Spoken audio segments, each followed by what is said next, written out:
see you, but you can't see me, and I can see you doing your no, thing. I can see you, but I get this situation where it says device is not connected. So actually, I can't even see you, as if it's telling me that you don't have a microphone or camera. So, but you can see me. No, I just see your box with a line across it saying. Oh, I see all of you. I see all of you doing your thing, and I'm wondering, when am I going to get in there? Yeah, but it won't let. Even if I click on that thing when it says device is not connected, it won't connect. No. Anyway, welcome everybody to Talking Niagara this morning, Monday the 11th of November. This is Remembrance Day. This is Remembrance Day. This is a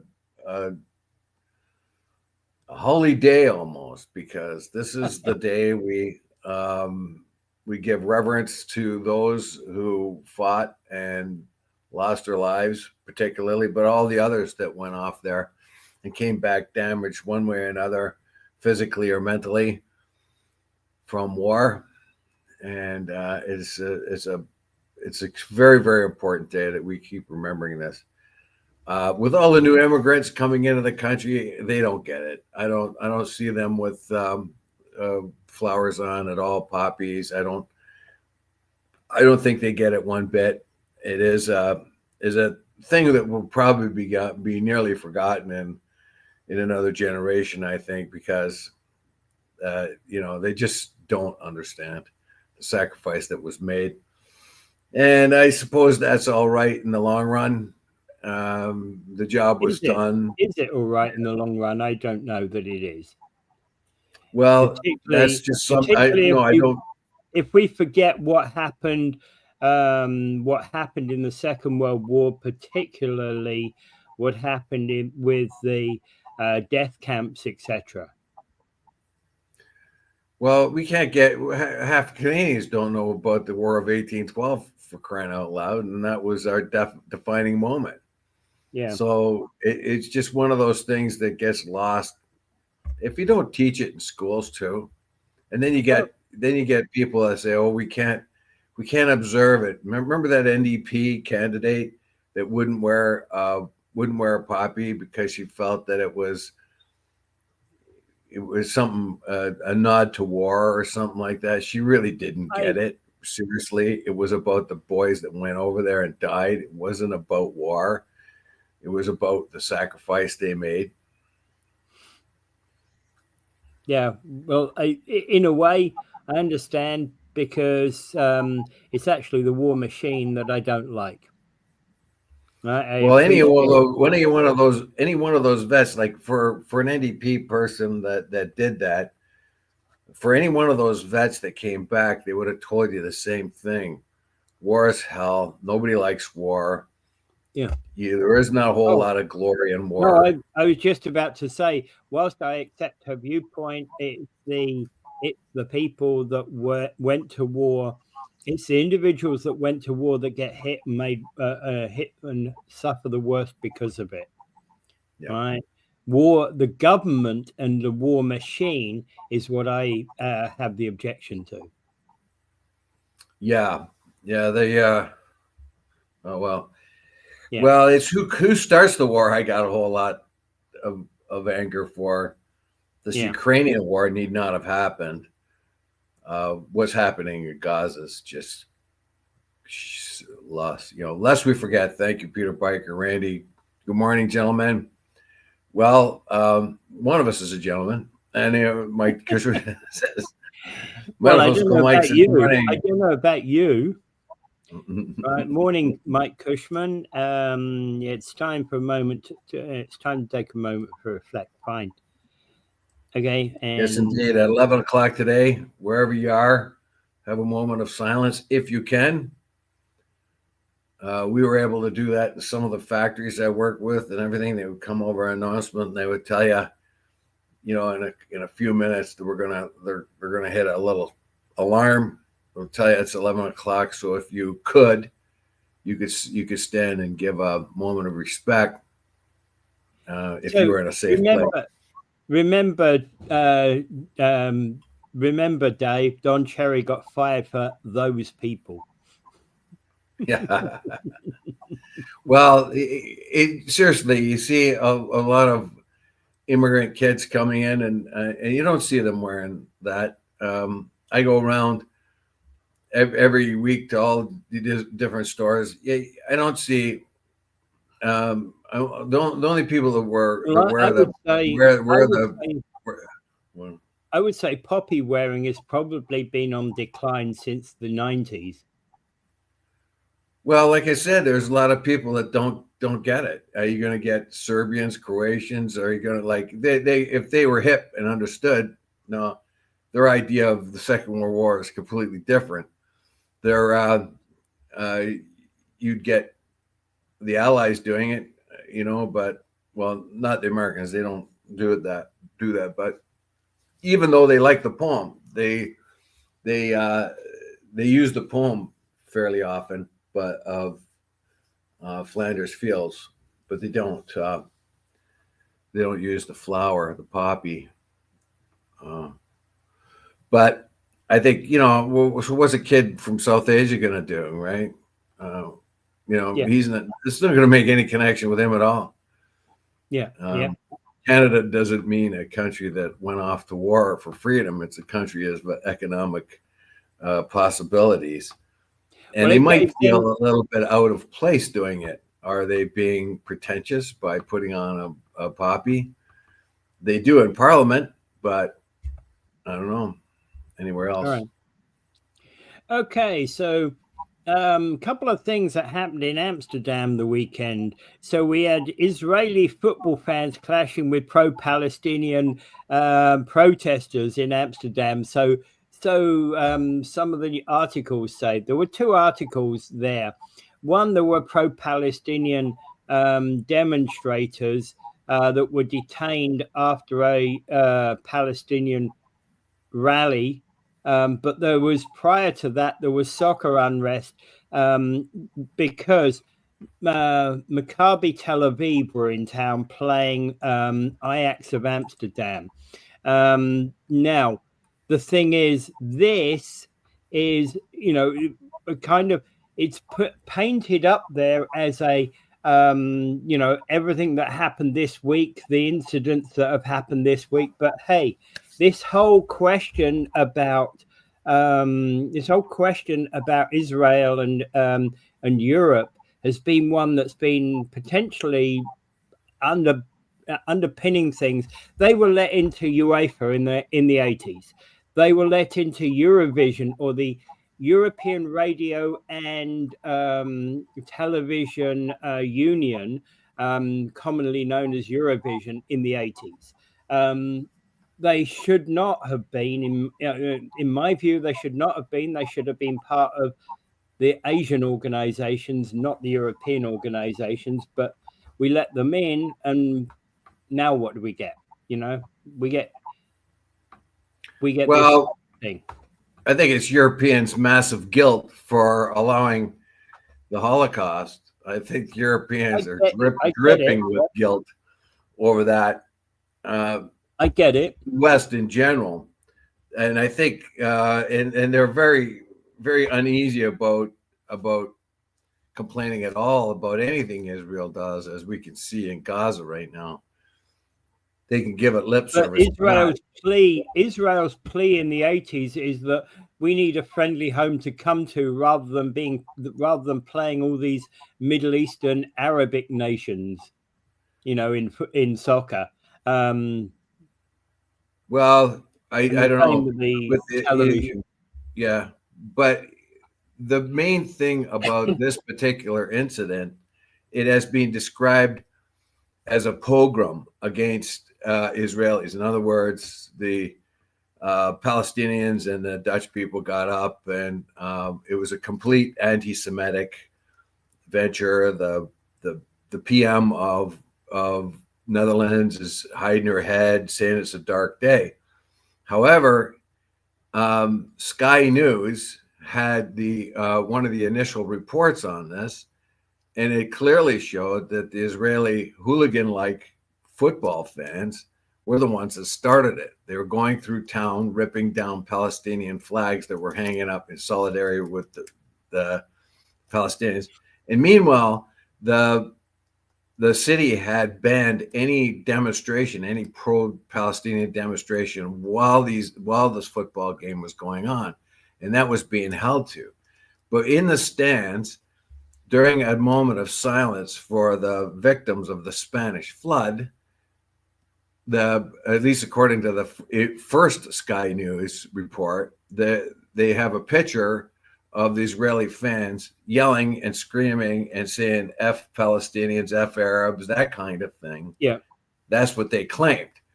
And they have videos of that. Once that and about the hooligan-like Israeli fans starting it, and then once that was posted, Sky News quickly pulled it down and replaced it with another one that looked a little bit less so than finally another one. So they had two more before they would decide on which one to put up there. Not much talked about what initiated the riots in the first place with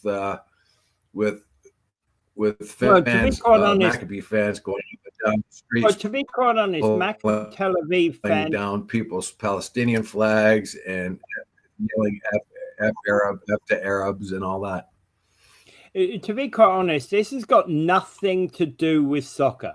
You know, Maccabee Tel Aviv, whilst they may well be one of the best clubs in Israel, they are not one of the best clubs in Europe. So to lose 5-0 against Ajax was just what you would expect, and I don't think there was any Maccabee Tel Aviv player that would have gone into that match expecting anything less than a 5-0 drubbing by one of the best teams in Europe. Well, their fans made it tough on them with all their chanting and kill Arab type of things they were saying in the stands. Yeah, as Sky News reported and as some others reported. Owen Jones has got a nice little one about that. He was he saved the initial Sky News reports, which were objective, and they said reports of, we can't confirm certain things like that, but they had films of of badly behaving Maccabee fans in the stands yelling F Arabs and stuff like that. So who really started it? Was this a pogrom? Is this have anything? And of course, it's called the anti-Semitism. It's got nothing to do with anti-Semitism. It's got to do a lot with anti-Israeli, anti-Zionism, maybe. No, well, I mean, if somebody comes into town and you've got a Palestinian flag up in solidarity with the Palestinian people, somebody rips it out of your window. What are you going to do? You're going to be happy about that? No. Are you going to walk outside and say, put that back, a-hole, and they're going to say, F Arabs, and then you're going to punch them, and they're going to punch you, and away we go. Yeah. Well, also, the other thing about this is Netanyahu's office urged Israeli citizens to avoid attending cultural and sports events abroad involving Israel over the coming weeks. Basically, he said that Israel had intelligence that pro-Palestinian groups abroad intended to harm Israelis in cities in the Netherlands, UK, France, Belgium, and others. That may or may not be true. He really knows how to manipulate the press. Yeah, he really knows how to manipulate them in any way he wants. Yeah. But the idea is, for now, really, seriously, maybe that's a good idea because there are so many people really angry, and your nutcases are going to come up. So there are the regular people that are protesting the war, including Jews, including a lot of Jews are out there protesting the war and trying to find some solidarity from, hello from Naples. Your personality, Naples, Florida. Okay, good show. That's Chris. Yeah, Chris. Yeah. So the idea that of course there's going to be a nutter or two. You know what I mean? I mean, when we had our convoy up in in Ottawa. You had idiots with a Confederate flag and a couple with Nazi flags. Idiots, they did not. They're the outliers. They're the fools that joined the party. What about all the people during the George Floyd demos? Of course, you get the people smashing windows. That's not the bulk of the people want to make a demonstration. Other people use that as an excuse to smash a window. So I don't. Yeah, I would say. I would say that I don't think any Israeli fan would have any problem at all if they didn't come with a mob of hooligans and just came to watch the football game robustly, cheering for their side. But not robust cheering for their side. That everybody does that. It's acceptable. That's the way it is. In fact, actually, very often with these games, you get online a small section of the crowd, that are pro the away team, and they make a lot of noise. That's the way these games go. They make a lot of noise. Right? Sure. If you're rooting for your side, yeah. But they came in and started saying F Arabs. So what are you going to do? You don't need to be utilizing language like that. You're cheering for your guys, right? And they're away. They're an away game, especially when it comes to like the European Champions League. Well, they were saying things like, there are no schools in Gaza because there's no more kids, stuff like that. Yeah. That's disgusting. Yeah. So the hooligans were part of it. I think it'll get sorted out sooner or later who was the worst part of it. But the pro-Palestinian factor came out when the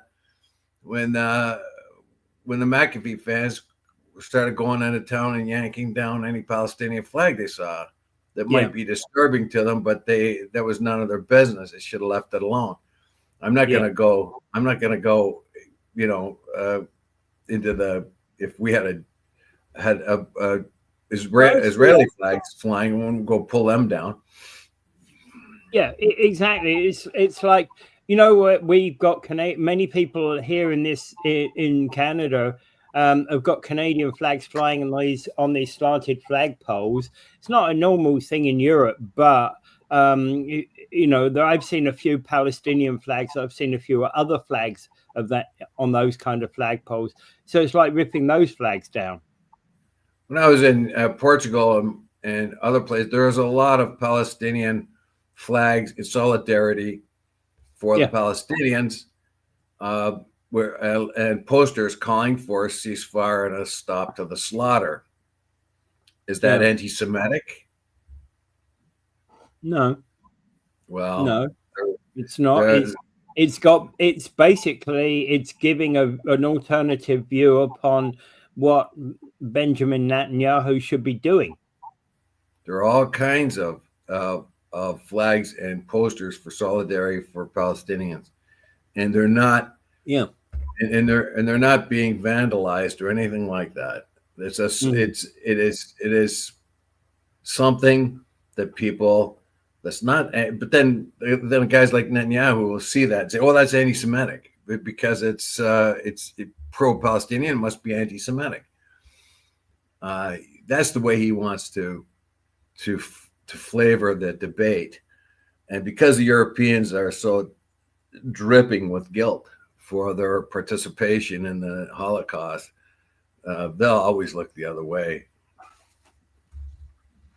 They'll always look the other way on the truth on this stuff. Sometimes, I believe. Mm-hmm. Anyway, well, they're feeding Israel lots of bombs and munitions and won't speak up against them. Countries like Ireland and Spain and a few of them would stand up and say, what's going on in Gaza is horrible, but the powerful nations won't do anything. They just kind of tuck their head in the sand and pretend they don't see. Yeah. Well, a speaker from the Palestinian community in the Netherlands said they went to an area near Dam Square to hold a peaceful demonstration. So when that was when the Palestinians had their demonstration. Yeah, they were allowed to have it away from the football stadium, I think. Yeah. And then the football fans got at it with them, but it began before that. And there are a number of variations of the story, and Yeah. the first ones start out as the Israeli football fans being hooligans, and then later on it doesn't mention that part at all as the story keeps getting different, and that's why I put the Al Jazeera one on there. They're not afraid to buck the trend of mainstream media at all, and that's why I put the Al Jazeera report on there just to sort of balance it. Yeah. And, Okay. So, in their case, they said in their case actually, they say that one of the counselors uh, in Amsterdam said that it was the football hooligans that started it. yeah. So hundreds of supporters of Maccabi Tel Aviv came to Amsterdam, held a vocal rally in the main square before the incident, waving Israeli flags, and also took down a Palestinian flag. Said the social media were particularly vigilant in the wake of politically charged, so they were prepared for this. The police were supposed to be prepared, and they were kind of. They expected the possible trouble. Social media reports Israeli fans shouting slogans while the the flag was taken down before the game, chanting anti-Arab slogans. In one video, Israeli supporters were heard singing, "Let the IDF win" and "F the Arabs," referring to the Israeli army offensive. Another fan screaming, "F you terrorists, Sinwar die, everybody die," in reference to the mass leader. So Yeah. you see, you don't hear that on mainstream media, do you? Yeah. Al Jazeera isn't afraid of the reactions they're going to get. As a reaction, Amsterdammers, and that wasn't just Palestinians, mobilized themselves and countered the attacks and started on Wednesday by the hooligans. Israel says okay. Yeah, so right, well, Netanyahu has his own turn on it, as we've already talked about. yeah. And Mike is saying that anti-Semitic is an abused term. Yeah, it is, because especially since they've now put anti-Zionist in the same block. And Randy's basically, it's interesting enough that those of us that were watching can see and feel your frustration and ongoing discussions of war in general. All right, Palestinian, Hamas, Jews, Iraqis, Iranians, etc. Okay, moving on. This is a life some can't get away from simply because it is what it seems and is what it's always been, and almost as old as time itself. This war, this issue. Well, I also think that a lot of this is spurred on by people who want the wars to happen. This is how big powers destabilize areas. That's how they can control them, by having them keep at war with one another forever. Right. And while we're talking about war, of course, is that we can talk about Israel strikes on Beirut suburbs this weekend as well. Yeah, they're striking suburbs ostensibly to get at Hezbollah figures in those suburbs, or Hezbollah offices. Hezbollah targets, claimed Hezbollah targets. I'm not so sure. Do I believe that all of them were Hezbollah targets? No. If they had a Hezbollah a janitor that worked for Hezbollah, they'll blast the apartment he lives in and kill everybody. Yeah, and with hopes to get the janitor. The message here is clear from the IDF, the United States, and Israel. We're gonna make life as miserable as it can for you, so you will not think again to start to threaten us with missiles or any other thing. And let's be on this particular case, I'll take the Israeli side slightly, because between the Israeli border and the Litani River, Hezbollah was not supposed to be in there with arms or missiles. They disregarded that altogether in the previous peace deal. So Israel feels it has a right to do that, but they're bombing the crap out of Lebanon, and anybody that lives there, they're taking a beating. I mean, everybody lives somewhere. So if you're a Hezbollah, driver, or a Hezbollah operative, even or general or something, they'll go after you and they'll blow up the building you're in, including all the people that happen to be with you, all the innocents. Yeah. The death toll among children in Lebanon is very high as well, because they're not discriminating. The surgical strikes, they say, are not really all that surgical. Like I say, they will wipe out a whole building to get to the janitor of the Hezbollah offices. So it's very, very clear. We're going to get as much bombs as we can from Biden, and then we're going to get more from Trump, and they've already laid waste to Gaza. I think they're up to 80% of the homes are destroyed there. They have purposely blown up every school. They've purposely blown up every university. There's no schools, no universities. They have reduced the healthcare to almost nothing. If it wasn't for the world watching, they would have had that all done. I think they've resisted bringing in humanitarian aid. They gave them 30 days. They gave them 30 days, and they waited almost the whole 30 days before they let anything in. So they let them starve them for 30 days in northern Gaza. Yeah. And Peter Biker's making the point that paranoia is a national pastime, particularly in Israel. And we have people from India living in Canada, bringing their war here, the Hindus and the Sikhs, says Mike. And Randy's basically agreeing with Mike. We have others bringing war here. That has not always been the case. The Irish, but that has not always been the case. The Irish, the Scottish, Italians, etc., all had their neighborhoods developed here.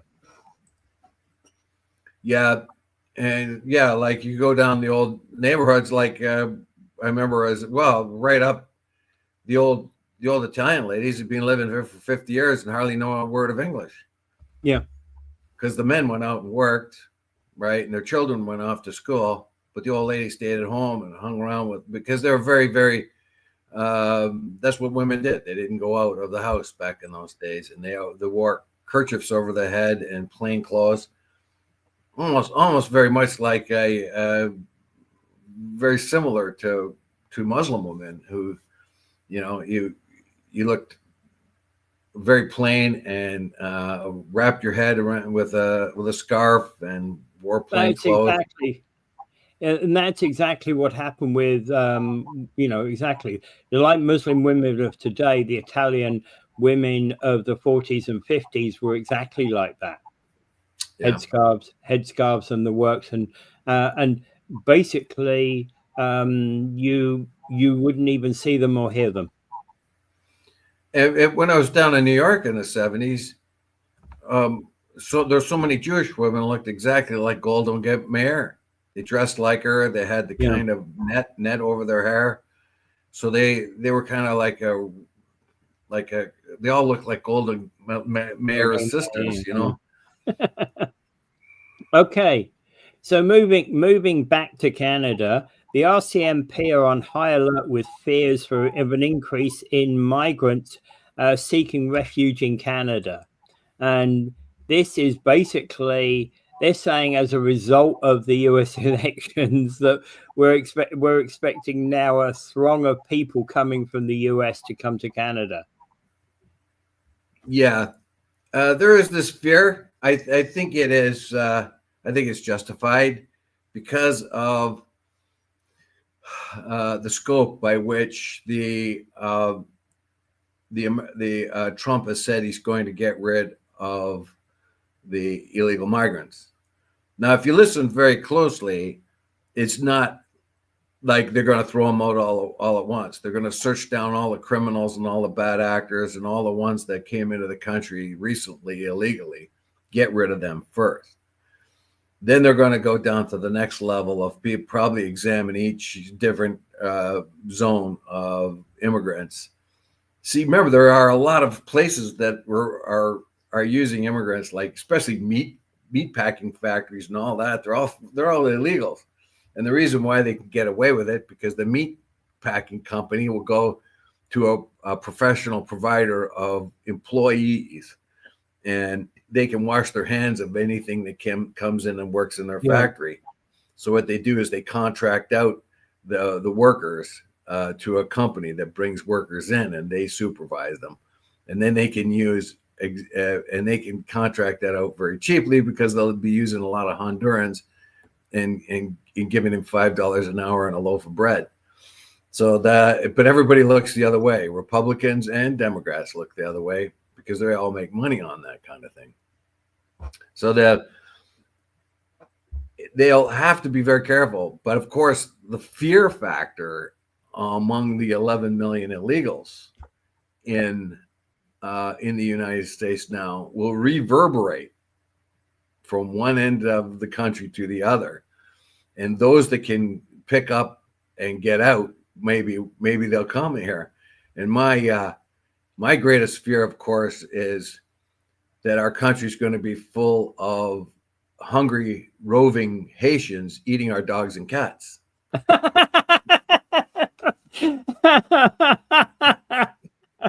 The target of Donald Trump, that's for sure.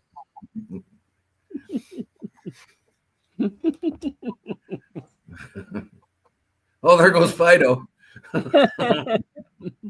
I no longer have any cats, so I no longer fear. My two have died. Well, you got to, the Canadian law enforcement will be like this. There'll be a Haitian illegal coming over the border, and the RCMP guy, okay, Francois, remember, no dogs and cats. So Betty asked, did I hear that? Yeah, you did. You have the correct attitude, Betty. All war is a failure of diplomacy. No heroes anymore. Yeah, that's a good point. So yeah. So basically, our resolute, powerful military will say, as the Haitians come pouring into the border, I'm warning you, Fido's off the menu. Come on now, guys, remember that. and hey, Roxham Road may be closed, but remember, remember we've got 8,000 kilometers of border here, and you certainly can't close it all. No, it's not. Cornwall is right there at the Narrows in the lakes, St. Lawrence River there. That, of course, is why Cornwall is so worried. That's right. And if they do get into Quebec will get rid of them, because, well, the feds help Quebec get rid of them, because they need the votes they're going to get in Quebec. So they always give them a special deal when it comes to anything like this. But Quebec is getting filled up, and they're worried too about how many they've got. So the feds just pick them up and put them in other places, and they do all right. But they in Cornwall, actually, the feds have closed down housing there that they had for refugees, and just threw out 500 refugees in the street. They have to fend for themselves. So not exactly thrown out in the street, but there will be no more help that way. They just have to find a way on their own. This could be a big problem. It could be a really big problem. We don't know yet, but Cornwall is panicking. Other places in Canada are panicking, and we're coming into winter.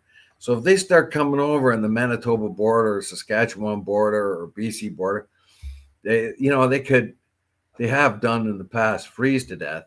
And remember, it's a two-way street. there are people there was I think there was a 7 times amount more immigrants, smugglers, people being smuggled from Canada in the United States as before. Tiny compared to that which is from Mexico into the United States, but that's a growing factor when people come here on tourist visas and then they sneak in the United States. And and I still got my van. I hope to make lots of money smuggling people. Of course, if in reality, and again, it's utilize that bad term. Those people that are coming across from the American border, they should be turned over by the by the Canadian Border Patrols to back to the Americans. Just poke them. Well, that's what's supposed to happen. Yeah. That's what's supposed to happen. The reason why they got through Roxham Road is because it was not not an official crossing point. So they couldn't legally turn them back there, but now they can. Yeah. But there's all kinds of little pathways through there. Oh, there are. So there's going to be a lot of people. And if you looked at Roxham Road, I saw a bunch of the pictures. I was looking at a bunch of pictures the other day. They all got brand new suitcases with rollers on them. They all got brand new clothes on. They all got brand new shoes and socks on. I don't know, man. What about our homeless people? I mean, who's giving these people all that stuff without also giving it to a homeless? Yeah. So, that border is going to become, I think, a bigger issue. Okay, so we've got some more comments. The RCMP on a high alert of an increased migrants seeking refuge. Well, like it's just what I said. We're so wimpy. Now, when you come in here, please, we will give you a stern talking to if we find you eating a cat. We will. If you have a gun, you could get in trouble. You know what? I would get rid of that gun if I were you. I'll give you 24 hours to do that. Do you have that gun anymore? No. Okay. See, you learned your lesson. Okay. So Randy is saying there's no more Canadian way anymore, right? Betty is saying it's nice. It's not nice in Canada streets right now. Randy, and everyone new gets to vote, so Canada becomes lost. Well, I don't think they get to vote until they become a citizen. Yeah, but even when they do, what kind of cultural, what kind of connection will they have with the country? Yeah, they filled the country up too quickly, and those people new people didn't assimilate, or again, and we have this multicultural thing too. So we're supposed to encourage you to keep your culture. Well, if you keep your culture, then how do you identify with being a Canadian? So the U.S. is a melting pot, so everybody thinks they're American when they go to the United States. They feel themselves as an American. Up here, you might continue to think you're a Sikh or an Italian or whatever, and that's unfortunate for us. So we lose a little bit of our patriotism there. We become a place where people live, not a country with values and so on. Well, and that's of course what Randy is saying by there being no more Canadian way. Yes. Of course, the other thing is that even the Canadian way gets blended over time. Well, the Canada, the immigration is going to come to a screeching halt up here as well. When the Conservatives get in, the Liberals have found that it's very unpopular, and which bothers me, that they didn't plan well enough for the amount of immigrants they brought in, healthcare or housing, but they're worried about how popular it is when it comes time to vote. So that's at least most of their of of the reason for backing down on some of immigration. They've been told that over and over and over again for the years, but they don't do it until it's getting close to election time. It's being deleted. Our religion way of life is gone. Yep. Yeah, I don't think, and we don't fill up our population, like we don't have kids because it's too expensive to live. Yeah. So we can't have families. And by the way, Betty, the question about New York City busing them to Roxham Road is no longer the case because Roxham Road border is closed. Yeah, but they'll find other ways of sneaking in. Oh, we know that. Yeah, we know that. But once they come across the border and claim refugee status, there's a whole long process before they can throw them back. Yeah. They should be able to turn them back right away because it's a third country, right? So you've already gone into the United States, so that's where you have to stay until your stuff is resolved. But big dummies us, we let them in and start the refugee claim here and wait for 10 years before it's resolved and then say, well, we should have sent you back, but we're not going to because it's been too long. It's the idiots. Yeah. All right. Anything? I'll tell you what the Canadian government's like. So a couple of weeks ago, I called them up because I wasn't getting any carbon tax thing, right? Oh yeah, or carbon tax rebate. So they looked into my stuff and they said, "Oh, you owe us $5,000." And I says, "No, I don't." And then they realized, well, what I hadn't done was put how much income tax I paid on line 43,700. Because I forgot that, they automatically assumed I owed it all. And so they said you owe $5,000.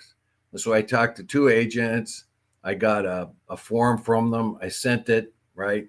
So 2 weeks later, on Friday afternoon at 5 o'clock, somebody from BC with a very heavy, it sounded like a West African accent, a very, very heavy accent, was trying to tell me that I owe them $5,000 and I better pay it, that kind of thing. And I says, I've already talked to everybody, and I try to tell the guy, and I says that tax is already being paid, and he says, "Oh, did you self-pay?" I says, "No, it comes off automatically." And then he tried it. He wasn't a mean guy or bad or anything like that, but I said, I've resolved that. I'm surprised I'm getting this call. How come? And then all he said in the end is, "Well, you've got 90 days to pay it," kind of thing, right? So. And it is typical for the CRA to be calling on a Friday afternoon. When they want money. If you have an inquiry there, when I phoned them, I had to go on. When I phoned them, I had to go on a long waiting list and wait an hour and a half before they phoned me back. But when they want their money, they're available. Oh yeah, they're calling you up on a Friday afternoon when you can do nothing about it. Yeah. All right. Okay, so Murray Sinclair's life and legacy is honored at an emotional memorial. Yeah, we talked about him already. Sunday. Yeah, we did. Yeah. Talked about him already. It was because of that, and I just kind of I noted that and went, oh yeah, we should perhaps talk about this one Monday. And we had talked about him.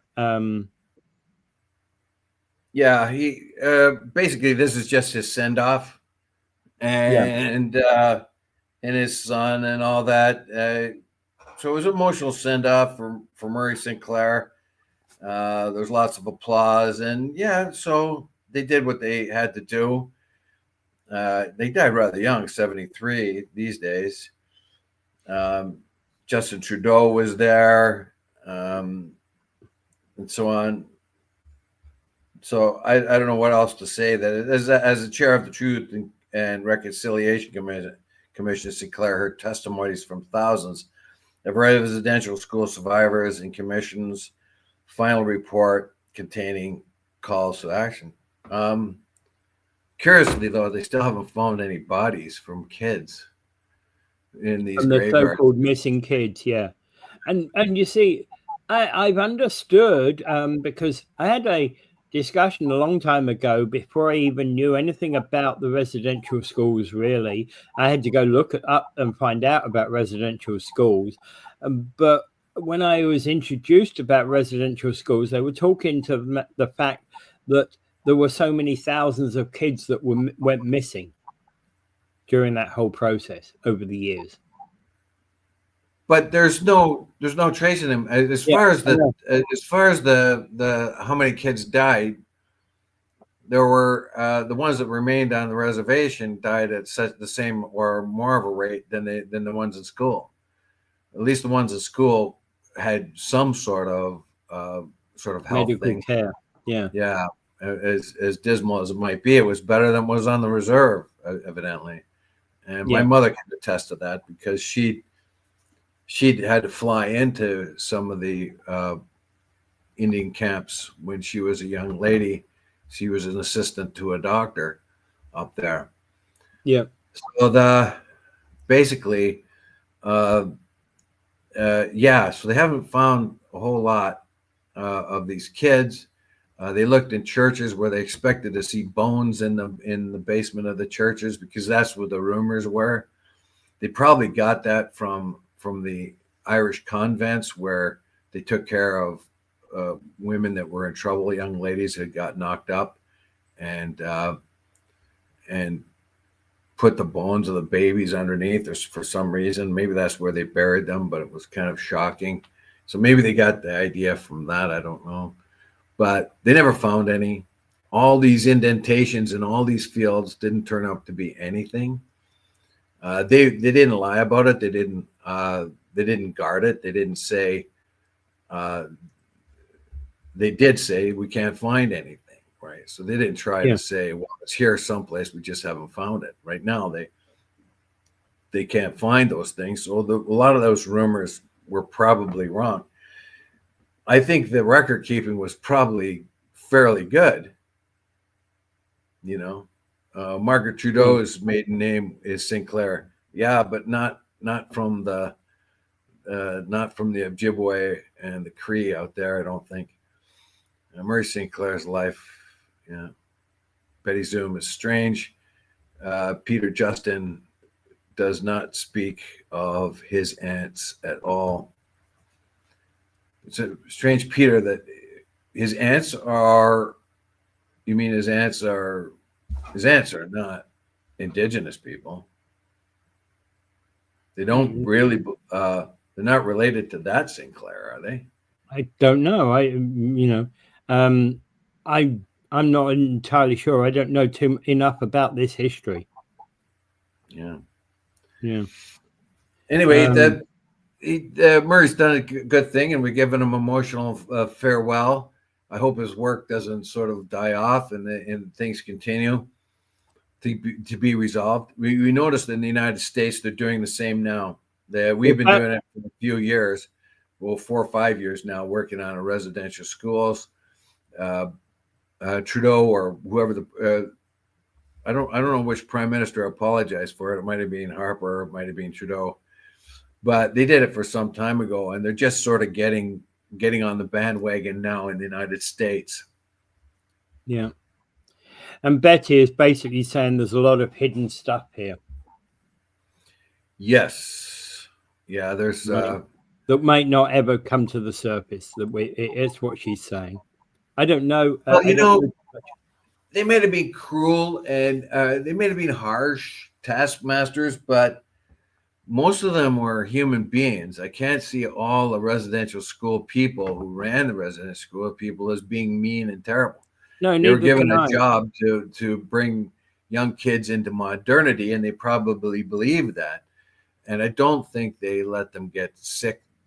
They don't think they were. I mean, of course, they were vulnerable to abuse, but I think all in all, the average person that was in those residential schools were not all that bad. I think 95, even 99.99% of all people that were at those residential, that taught and, managed those residential schools believed in the aim of the residential schools and did good for the kids that went through them. Well, obviously good as they believed it to be. Yeah. Well, the Catholic Church took care of about 2/3 of them. The Anglican Church took care of some. Other denominations took care of others. So there was this religious connection too.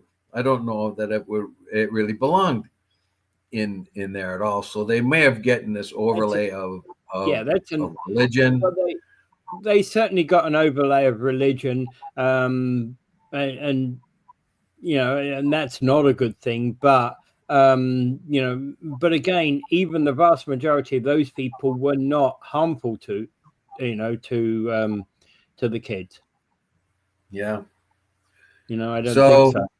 It didn't really mean harm, even if the whole process was harmful. Yeah, it'll come out in the long run. Like it was bad. They take children away from their kids and all that other things, and it wasn't right. But it was done in the United States, Canada, and Australia, maybe even New Zealand. I don't know about that, but those 3 places all had the same idea, was to bring these people that have that were behind technologically anyway, and bring them into the modern world. And they actually did it quite a bit the wrong way. They separated children from their moms and dads, thought it was a good idea to erase their language. Meanwhile, the French did the same thing in Brittany, where the Britons spoke a Celtic language or Gaelic language. They tried to francophone that area. They tried to francophone the Basque area in the south. So these are general things that the civilizations make this mistake over and over again. The French made it. Yeah. Americans made it. We made it. The Australians made it. And Betty is basically saying I was one of them in those years, and I was never mistreated. Really? Betty, you were Indigenous? Yeah. See if she puts a comment. That's interesting, and thank you for that, Betty.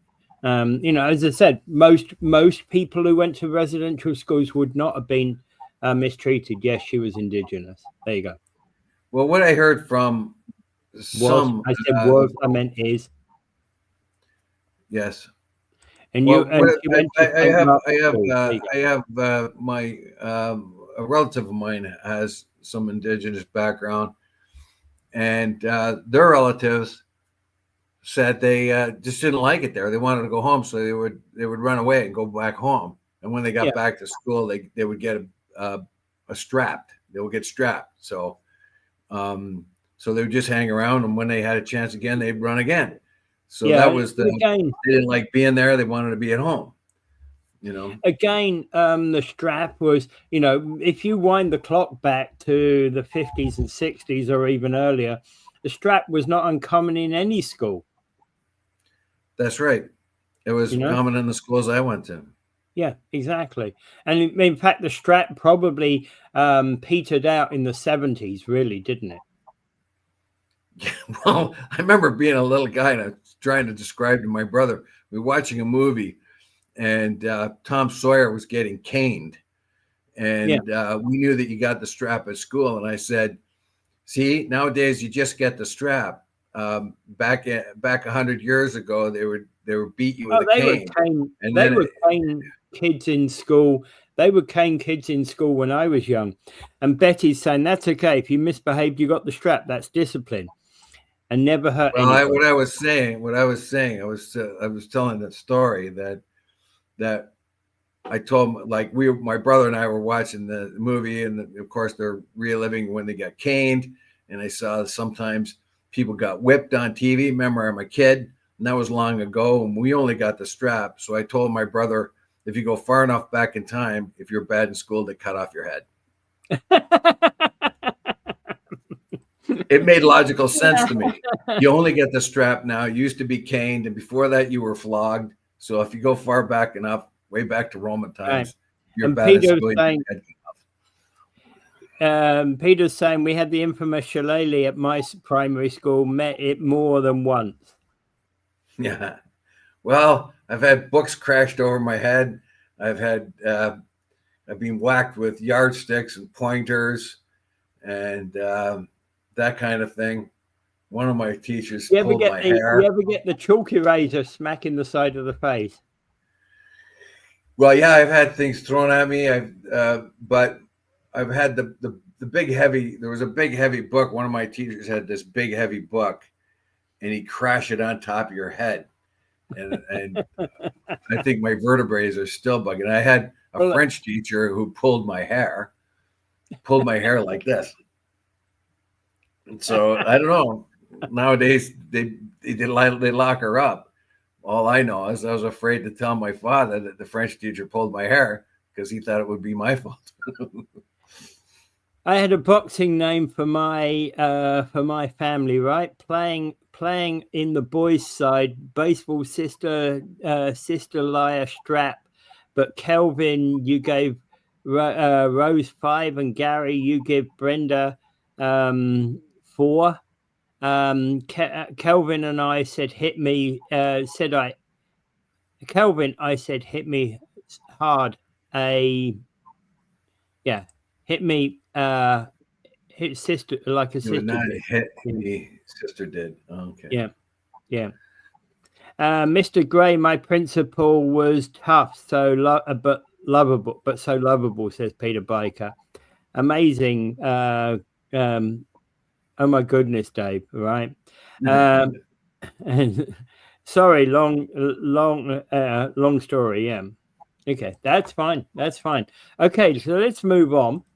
170th. Well, I got it's 8:00 and I gotta roll. You got to get going. Damn! I was hoping we'd get this one sorted. Okay, that's fine.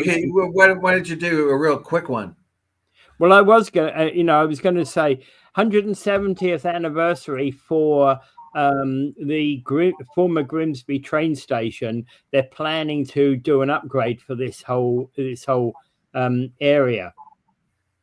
Right. So I presume the 170th anniversary is sometime next year, because if you're planning to do an upgrade, it's not going to be quick and easy, is it? Well, this particular train station wasn't a people train station. It was a cargo train station where a lot of fruit came to be held before it got on the train. Now they picked it up and they moved it into a different place. It was built in 1855. They picked it up and they moved it to another place, and then they built, and then the next story reminds me of Swamp Castle and Monty Python's. They built a train station, it burnt down. They built another one, it burnt down. Right, so that kind of thing. Yes. But this old train station with fruit has somehow survived. And so they've brought it back to life, and I think it's very, very important. 1855, a rail system in Canada at that time were sparsely populated, and the rail must have been so important. Last time I went to this particular building, I remember the building. It was a what would you call it? An architectural heritage yard. So basically, if you wanted like old fencing, old wrought iron, old materials that would be used for in buildings, you could get them here at one point. Yeah. Well, no, I really do got to go. Hats off to Grimsby for keeping the old train station there and keeping history alive. The old train station was something. We have that old train station here on Bridge Street, and that surprised me. Probably because it belongs to the CNCP kind of line. Because if it was up to our city, we'd put a wrecking ball on it. long ago, but at least we have one that survives from over 100 years ago on a bridge that's well over 100 years. It's about what now, 100 and nearly 130 years old. The bridge, the lower bridge there, something like that. Yeah. So Something so we got the other Michigan Railway bridge that was built in 1920. Yeah, the other one. A lot of good scrap steel on that. The other one's a bit of an eyesore, though. And I think they should use it. I think they should use it. I think they should have a I'd agree. Yeah, I'd agree. Let's get it cleaned up. Let's use it. You can have a bike path across. You can have a special people, like cycling is such a big deal now, and you can have your customs agents on it. But but if not, there's a lot of good scrap steel in it. It's a great bridge. It's built. Wow, it's built for heavy trains. Because of it being rusty, it's such an eyesore. Anyway, we shouldn't. So I'm out of here. Without further ado, I bid you adieu. Peace.